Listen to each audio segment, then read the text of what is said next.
अस्सलाम वालेकुम, आप देख रहे हैं बैठक न्यूज़। खबर शामिल करते हैं। बिहाड़ी से रिपोर्ट। मोहम्मद शमून नज़ीर के मुताबिक बुरेवाला सब्जी मंडी के करीब 70 फुट गहरे पुराने कुएं में बिल्ली गिर गई। रेस्क्यू 112 बिहाड़ी को इतलाक मिलते ही रेस्क्यू 112 के जवान बर वक्त पहुंचे।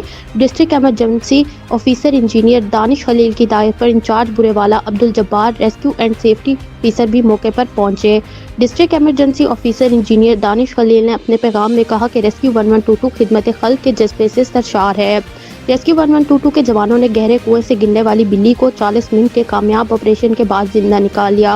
रेस्क्यू 1122 के जवान अल्लाह पाक की मखलूक की खिदमत के लिए हरदम तैयार हैं।